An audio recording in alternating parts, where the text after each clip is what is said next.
शुरुआत करते हैं धर्म नगरी हरिद्वार से, जहां आस्था के अनगिनत रंग नजर आ रहे हैं। वैसे तो कुंभ में हजारों की संख्या में संत महात्मा आए हुए हैं, लेकिन इनमें से खड़ेश्वरी महाराज लोगों के बीच खासा आकर्षण का केंद्र बने हुए हैं। खड़ेश्वरी महाराज पिछले 25 सालों से खड़े होकर ही तपस्या कर रहे हैं और 25 सालों से ना तो वो बोलते हैं और ना ही अन्न ग्रहण करते हैं। आप भी देखिए इस अनोखे संत को।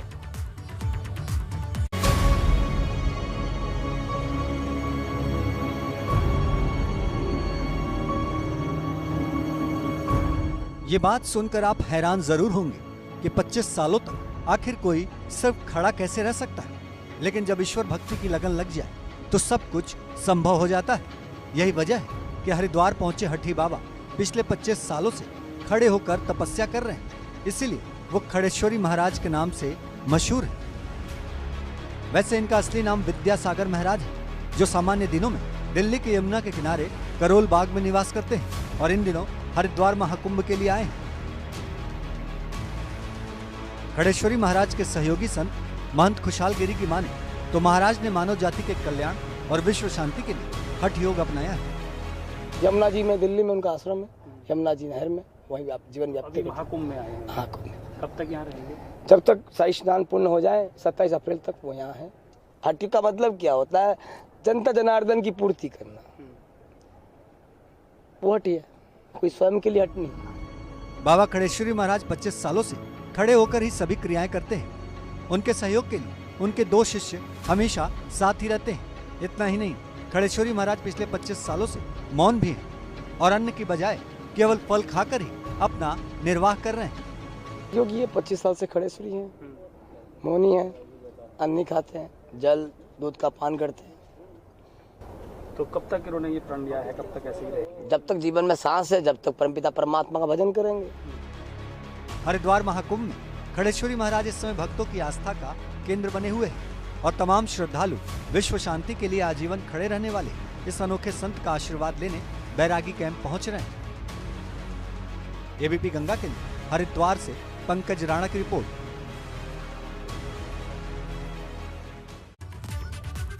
तो 25 सालों से खड़े होकर तप करने वाले संत से तो आप मिले, लेकिन अब आपको मिलवाते हैं एक ऐसे बाबा से जिन्हें दुनिया का सबसे छोटा बाबा कहा जा रहा है। आप भी मिलिए बाबा नारायण नंदगिरी से।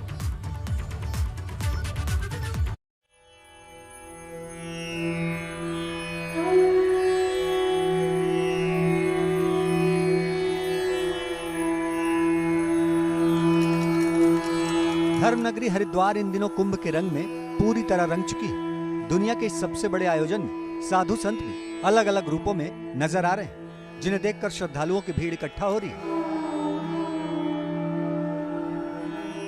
ऐसे ही एक बाबा हैं नारायण नंदगिरी महाराज, जिन्हें दुनिया का सबसे छोटा बाबा कहा जा रहा है।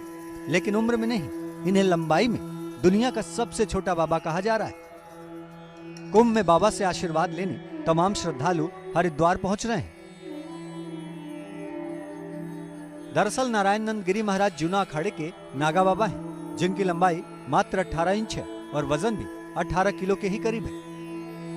और उम्र की बात करें तो बाबा नारायण नंदगिरी की उम्र 56 साल है। नारायण नंदगिरी महाराज झांसी से कुंभ के लिए हरिद्वार पधारे हैं और इन दिनों महाकुंभ में श्रद्धालुओं की आस्था का केंद्र बने हैं। झांसी के रहने वाले थे क्या? वहीं का हमारा जन्म है। और सन 2009 में कुंभ का मेला यहीं पे लगा था ना, 2010 में तब हम आकर के नागा हो गए थे। तो अपने बलिया जिला में गुरु जी के पास रहने लगे हैं। ये हमारा खाड़े का मंदिर है। गुरु जी के 7 महीना में, 2 महीना में, 4 महीना में आते जाते रहते हैं इस मंदिर पे। और झांसी का नाम हमारा सत्यनारायण पाठक है। बाबा नारायण नंदगिरी महाराज को ठीक से चलने और सुनने में मुश्किल होती है, लेकिन सन्यासी जीवन अपनाने के बाद जीवन के प्रति उनका नजरिया बदला और समाज और विश्व कल्याण के लिए उन्होंने अपना पूरा जीवन अर्पित कर दिया है। एबीपी गंगा के लिए हरिद्वार से पंकज राणा की रिपोर्ट। बाबा केदारनाथ और बद्रीनाथ के भक्तों के लिए एक अच्छी खबर है। रुद्रप्रयाग में महिला एवं बाल विकास सशक्तिकरण विभाग ने मास्टर ट्रेनर की मदद से महिला समूहों को केदारनाथ और बद्रीनाथ मंदिर बनाने का कार्य सौंपा है। यानी आगामी यात्रा सीजन में चारधाम यात्रा पर आने वाले तीर्थ यात्री बद्री केदार मंदिर के मॉडल को खरीदकर अपने घर ले जा सकेंगे और घर में भी अपने आराध्य के प्रतिरूप को देख सकेंगे।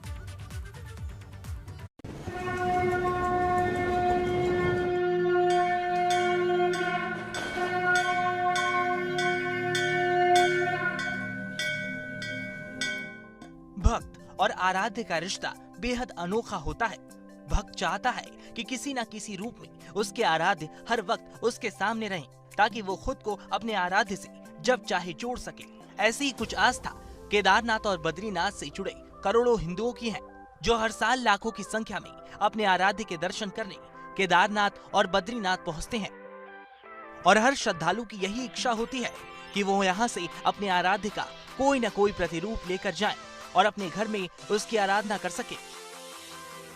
श्रद्धालुओं की इसी इच्छा को ध्यान में रखते हुए रुद्रप्रयाग जिला प्रशासन ने जिला उद्योग केंद्र को केदारनाथ और बद्रीनाथ मंदिर की प्रतिमाओं को बनाने की जिम्मेदारी सौंपी है। इस पहल के अंतर्गत जिला उद्योग विभाग की निगरानी में महिला समूहों के जरिए केदारनाथ और बद्रीनाथ की लकड़ी के मॉडल बनाए जा रहे हैं, जिसमें 14 गाँव के 24 स्वयं सहायता समूहों की मदद ली जा रही है। 14 गाँव की 28 जो ग्रुप है, इसमें 165 महिलाएं काम कर रही हैं। इनको हमने टेंट कर दिया है और इनको गांव में हम भेज देते हैं, यहाँ से असेंबल के लिए वो बना के यहाँ भेज देती है। अगर मंदिर के मॉडल की कीमत की बात की जाए तो केदारनाथ मंदिर का मूल्य 500 रुपए से लेकर 15,000 तक का है, जबकि बद्रीनाथ मंदिर 2,000 से आरंभ होकर 5,000 रुपए तक है। वहीं इस कार्य से समूह की प्रत्येक महिला को हर दिन करीब 1 से 2,000 रुपए की आमदनी भी हो रही है। 165 महिलाओं का टारगेट है हमारे पास, और उसमें से 50 महिलाओं को हम पहले 3 महीने में ट्रेनिंग दे चुके हैं, जो कि अभी कार्य कर रहे हैं हमारे साथ। बढ़ती महिलाएं एक दिन में 20 मंदिर बना लेती हैं और इस हिसाब से 50 महीने पर डे काम कर रही है। और हमारे पास जो स्टॉक है 2,500 मंदिर करीब हम बना चुके हैं। हमारे गांव से तो मतलब 10-12 लोग ही काम करते हैं। इसमें हमारी मतलब दिन में हम बना लेते हैं, कभी 15 बना लेते हैं, कभी 20, तो मतलब 100 रुपए पीस से बनाते हैं, तो कभी 1,000 कभी 2,000 का हम कर लेते हैं। घर का जितना भी काम होता है उसको कंप्लीट करने के बाद हम ये काम करते हैं। उम्मीद की जा रही है कि इस साल चारधाम यात्रा में श्रद्धालुओं की बड़ी संख्या में आने से केदारनाथ और बद्रीनाथ के बनाए जा रहे इन मंदिरों की भारी डिमांड आएगी और भक्त भी अपने आराध्य के प्रतिरूप की खुशी से फूले नहीं समाएंगे। एबीपी गंगा के लिए रुद्रप्रयाग से रोहित डोमरी की रिपोर्ट। जब वीवीआईपी की सुरक्षा का सवाल हो या फिर शहर में कोई वीआईपी मूवमेंट या फिर चुनाव, किसी भी जगह होने वाली अप्रिय घटनाओं को आसानी और तेजी से रोका जा सकेगा। साल 2016 बैच के आईपीएस अधिकारी सोनम कुमार ने एक ऐसा ऐप तैयार किया है जिसमें मोबाइल नंबर फीड करने के बाद पुलिस कर्मियों को उनके ड्यूटी की सटीक जगह पर पहुंचने में मदद मिलेगी। अब तक 740 पुलिसकर्मी निर्धारित ड्यूटी स्थल पर समय से पहुंचने के लिए इस ऐप का इस्तेमाल कर चुके हैं।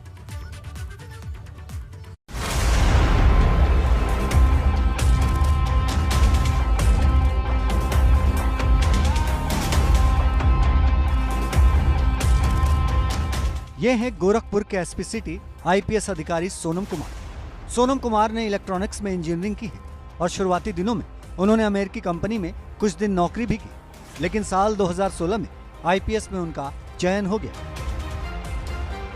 पुलिस सेवा में रहने के दौरान सोनम कुमार ने वीआईपी मूवमेंट और चुनावों को देखते हुए एक ऐसा ऐप बनाने को सोचा जिससे ड्यूटी में लगे पुलिस कर्मियों की मदद हो सके और बाहर से आने वाले पुलिसकर्मी भी सटीक लोकेशन पर पहुंच सके।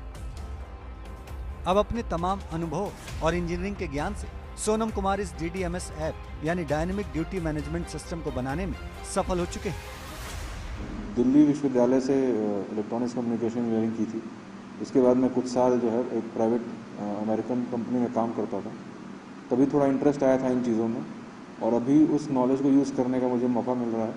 ये बहुत ही अच्छा है और हम आगे भी इस तरह के ही ऐप बना के हम प्रयत्न करेंगे कि पुलिसिंग सिस्टम को और इम्प्रूव करें। सोनम कुमार के बनाए ऐप की खास बात यह है कि इसमें मोबाइल नंबर डालते ही ड्यूटी में लगे पुलिसकर्मियों के मोबाइल पर एक गूगल मैप आ जाएगा और इस मैप में उसकी ड्यूटी कहाँ होगी इसका पता चल जाएगा। वहीं जीपीएस की मदद से ये जवानों के ड्यूटी वाले स्थल के बारे में भी पूरी जानकारी देगा और मैप के जरिए पुलिसकर्मी आसानी से अपनी ड्यूटी की जगह पर पहुंच सकेंगे। आईपीएस सोनम कुमार की माने तो इससे जिले के बाहर से आने वाली फोर्स को काफी सुविधा होगी और इसका प्रयोग पंचायत चुनाव में भी किया जा सकता है। इसका नाम अभी हमने डायनेमिक ड्यूटी मैनेजमेंट सिस्टम रखा है, क्योंकि ड्यूटियां जो हमारे सीएम सिटी है यहाँ डायनेमिक ड्यूटियां लगती हैं, कई सारी ड्यूटियां लगती हैं, अलग अलग जगह लगती हैं, चेंज भी होता रहता है। तो उसको उस चुनौती को टैकल करने के लिए हमने यह ऐप बनाया। मोबाइल पे भी खुलता है और ये साथ ही साथ आप अपने लैपटॉप पर भी देख सकते हैं। जो पंचायत चुनाव है उसमें भी हम प्रयत्न करेंगे कि बूथों को जियो टैगिंग कर ले हम, और उसको जो भी मध्य स्थल हैं या मतदान केंद्र हैं उनकी जियो टैगिंग करके वहाँ पहुँचने का भी जो है इस तरह से कर लें, ताकि कहीं कोई समस्या आती है उच्च अधिकारियों को या किसी को भी तुरंत तत्काल वहाँ पहुँच के इसका निस्तारण कर सके। सोनम कुमार ने इससे पहले भी कई ऐप तैयार किए हैं। उन्होंने मुरादाबाद में पोस्टिंग के दौरान पुलिस लाइन की जनरल डायरी को भी थाने की डायरी की तरह ऑनलाइन बनाया। इसके अलावा लोकसभा चुनाव के लिए एक ऐप और मुरादाबाद में पुलिस ड्यूटी के लिए एक बायोमेट्रिक सिस्टम भी तैयार किया है। एबीपी गंगा के लिए गोरखपुर से नीरज श्रीवास्तव की रिपोर्ट। अगर आप यूपी में रहते हैं और मुंबई के मरीन ड्राइव और जुहू चौपाटी का नजारा लेना चाहते हैं तो निराश मत होइए। आप सीएम सिटी गोरखपुर के रामगढ़ ताल जा सकते हैं। यहाँ पर आपको वो हर सुविधा और खूबसूरत नजारा दिखाई देगा जो आपने पहले कभी नहीं देखा होगा। उपेक्षा की शिकार सदियों पुरानी प्राकृतिक झील रामगढ़ ताल के किनारे आज यूपी के साथ साथ बिहार और नेपाल से आने वाले पर्यटकों के लिए भी बड़ा केंद्र बन चुका है।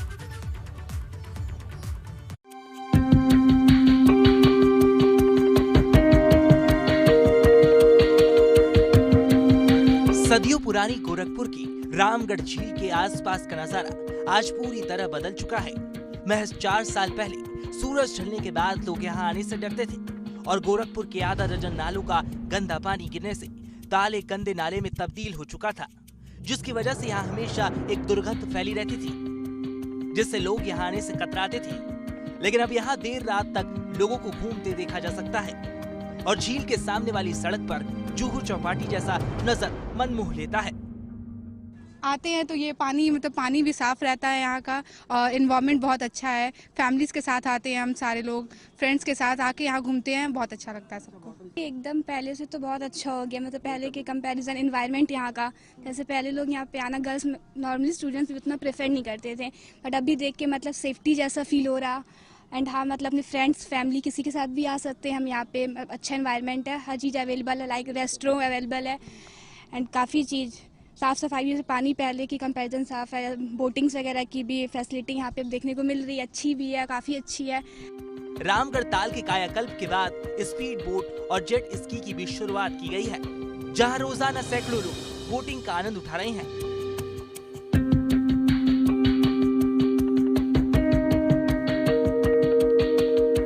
जल्द ही यहाँ पर्यटक यहाँ अंतर्राष्ट्रीय स्तर के वाटर स्पोर्ट्स का आनंद ले सकेंगे, जिसके लिए 45 करोड़ की लागत से वाटर स्पोर्ट्स कॉम्प्लेक्स बनाया जा रहा है। वही नया सवेरा योजना के तहत रामगढ़ ताल के एंट्री पॉइंट पर 75 लाख रुपए की लागत से एक शानदार तोरण द्वार भी बनाया गया है और साथ ही यातायात व्यवस्था को बेहतर बनाने के लिए रामगढ़ ताल से लगी सड़क को 4 लेन बना दिया गया है। मतलब पहले बहुत ज़्यादा डेवलप नहीं था, अब हर चीज़ यहाँ पे हो गया, राप्ती हो गया, बहुत सी चीज़ें डेवलप हुई हैं, बहुत सी चीज़ें नहीं थी जो अब हो चुकी हैं। तो सबको हर चीज़ के जैसे पहले इतना सुविधा नहीं था यहाँ पे खाने पीने या फिर हर चीज़ को लेकर के, लेकिन खाने पीने का भी सुविधा अब हो चुका है यहाँ पर। तो सबको अच्छा लग रहा है, ज़्यादा से ज़्यादा लोग आना चाह रहे हैं यहाँ पर। बहुत बदलाव हुआ है, पहले के मुकाबले तो बहुत बदलाव हुआ है। यहाँ पे बहुत सारे लोग आ रहे हैं, यहाँ पे घूम रहे हैं, यहाँ पे सब सारी व्यवस्थाएं हो चुकी हैं, मतलब बहुत अच्छा लगता है फिर यहाँ पे आना। यहाँ पे शाम का व्यू बहुत अच्छा होता है और यहाँ पे प्लेसेस है, लाइक अभी ये कार आपको दिख रही है तो इसमें भी बच्चे अपना ड्राइव वगैरह करते हैं और फिर ये प्लेस भी एक अच्छी, और यहाँ पे कुछ हिस्टोरिकल टच भी वो लोग दे रहे हैं, लाइक यहाँ पे पिलर है एंड फिर फ्लैग भी है और अब बैठने की भी। रामगढ़ ताल के कायाकल्प के बाद ये जगह न केवल पर्यटकों को लुभा रही है, बल्कि यहाँ छोटी मोटी चीजें बेचने वाले दुकानदार भी बेहद खुश हैं। ये झील जितनी पुरानी है उतनी ही किंवदंतियां भी इसके साथ जुड़ी हुई हैं। इतिहासकारों की माने तो ये 6ठी शताब्दी में नागवंशी कोलिया गणराज्य की राजधानी थी। वहीं लोक मान्यता भी है कि प्राचीन काल में ताल के स्थान पर एक विशाल नगर था, जो किसी ऋषि के श्राप की वजह से जमीन में 40 फीट नीचे धंस गया और वहां पर ताल बन गया। लेकिन सदियों पुराने इस ताल का किसी भी सरकार ने पुरसहाल नहीं लिया। लेकिन अब सीएम योगी के पहल के बाद इसकी सूरत बदल गई है और आज इस ताल की वजह से गोरखपुर शहर की एक अलग पहचान बन चुकी है। जब मुख्यमंत्री बने योगी आदित्यनाथ मार्च 2017 में, तो अक्टूबर में ही उन्होंने इसका यहाँ पर जनता के लिए रामगढ़ताल को समर्पित कर दिया और तब से जो नज़ारा बदला है, आज लोग यहाँ पर दूर दूर से आते हैं, गोरखपुर और आसपास के ज़िलों से आते हैं और परिवार के साथ यहाँ पर मनोरंजन करते हैं। यहाँ पर वाटर स्पोर्ट्स भी है, यहाँ मरीन ड्राइव की तरह आप यहाँ पर नज़ारा ले सकते हैं, स्टीमर से आप घूम सकते हैं, नाव से भी घूम सकते हैं और मोटर बोट भी यहाँ पर है। वाटर स्पोर्ट्स कॉम्प्लेक्स जो यहाँ की सूरत बदलता हुआ दिखाई देता है और परिवार के लोगों के लिए ये जगह अब खासी लोकप्रिय हो गई है। नीरज श्रीवास्तव, एबीपी गंगा, गोरखपुर। कहते हैं कि अगर इरादे मजबूत हो तो इंसान के लिए कोई काम बड़ा नहीं होता। ऐसा ही जज्बा सोनभद्र के अनपरा निवासी लव वर्मा ने दिखाया। दिव्यांग होने के बावजूद लव वर्मा भारतीय दिव्यांग क्रिकेट टीम के उप कप्तान हैं और अब वो शारजाह में होने वाले दिव्यांग प्रीमियर लीग में अपना जौहर दिखाने वाले हैं।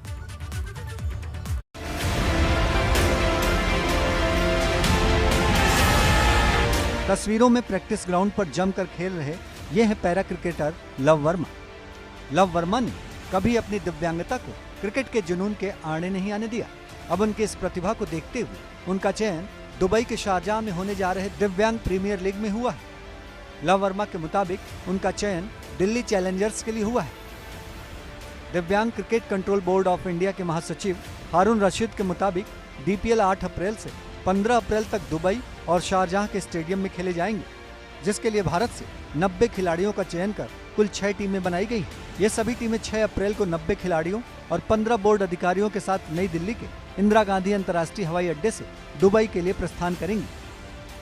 तो पिछले वर्ष जिस तरह से IPL हुआ उसके को देखते हुए हमारे बोर्ड के महासचिव हारून रशीद सर ने हम दिव्यांग खिलाड़ियों के लिए इस पे निर्णय लिया, एक मीटिंग बुलाई कि क्यों ना दिव्यांग खिलाड़ियों के हित में उन्हें भी IPL की तरह DPL कराकर उनका भी मनोबल बढ़ाया जाए और इसलिए 90 खिलाड़ियों का चयन किया गया संपूर्ण भारतवर्ष से, जो दुबई में अपना बहुमुखी प्रतिभा दिखाएंगे, जो 8 अप्रैल को उद्घाटन और 15 अप्रैल को समापन होगा।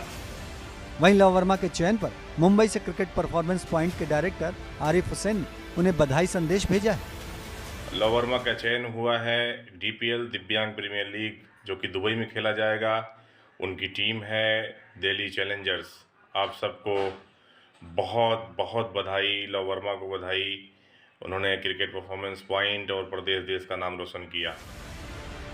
दिव्यांग क्रिकेटर लव वर्मा केवल सोनभद्र ही नहीं बल्कि पूरे देश में अपनी प्रतिभा का लोहा मनवा चुके हैं और ये साबित कर चुके हैं कि हिम्मत और जज्बा इंसान के पक्के इरादों की मोहताज है और अगर इरादे मजबूत हो तो दिव्यांगता आपकी सफलता में बाधक नहीं बन सकती।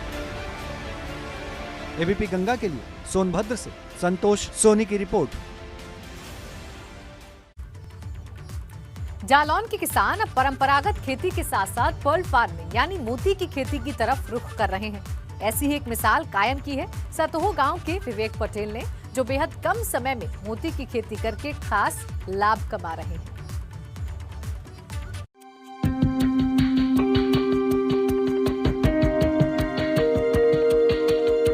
ये है जालौन के सेहत गांव के रहने वाले किसान विवेक पटेल। मोती की खेती ने बेहद कम समय में विवेक पटेल की जिंदगी बदल कर रख दी है। आज मोती उत्पादन की वजह से उनकी आमदनी 5 गुना तक बढ़ गई है, जिससे विवेक अपने परिवार की आर्थिक मदद कर पा रहे हैं और परिवार वाले भी उनके इस आर्थिक समृद्धि से बेहद खुश हैं। बुंदेलखंड चूंकि उत्तर प्रदेश का सबसे पिछड़ा एरिया है, यहाँ पर रेगुलर दैवीय आपदा परंपरागत खेती कर रहे थे। पिताजी को देखा हमने, परंपरागत खेती चली आ रही है उसी हिसाब से। तो कभी फसल तैयार खड़ी हुई है तो पता चला पानी से गिर गया, पूरी फसल बेकार हो गई। दोबारा से देखा कि कहीं सूखा पड़ गया, फसल में पानी लगना, सूखा पड़ा हुआ है, पानी ही नहीं है। तो इन सबको देखते हुए मुझे जानकारी मिली कोई मोती की खेती करके कॉन्सेप्ट है। विवेक पटेल की माने तो मोती की खेती के लिए बहुत बड़े जगह की जरूरत नहीं पड़ती है। छोटी सी जगह में भी मोती की खेती हो सकती है और इसकी लागत भी बेहद कम है। जहां एक मोती तैयार करने में करीब 300 रुपए खर्च होते हैं, जबकि बेचने पर 300 से लेकर 700 रुपए तक की कीमत मिल जाती है। मोती की खेती में इतना लाभ है कि एक सीप के ऊपर हमारा लगभग 25 से 30 रुपए, एक मोती बनाने में 25 से 30 रुपए का खर्चा आ रहा है। मतलब जो मिलाकर एक सीप पर हम जाएंगे तो एक सीप से हमें 2 मोती मिलते हैं, और जो हमारा 60 रुपए तक पहुंच रहा है बहुत आराम से खर्चा। और ये जो हमारा मोती तैयार मोती है, इसका हमें रेट मिल रहा है 300 रुपए से 700 रुपए के बीच में एक मोती पर। तो इस प्रकार से हमारा 4 से 5 गुना तो बहुत आराम से हो रहा था। तो सर इसलिए हमने इसको अब व्यावसायिक रूप में करना शुरू कर दिया है। यूपी में बुंदेलखंड सबसे पिछड़ा क्षेत्र माना जाता है। ऐसे में इस इलाके में मोती की खेती युवा बेरोजगारों के लिए किसी वरदान से कम नहीं है, और आसपास के युवा भी विवेक पटेल से प्रेरणा ले रहे हैं। एबीपी गंगा के लिए जालौन से मयंक गुप्ता की रिपोर्ट।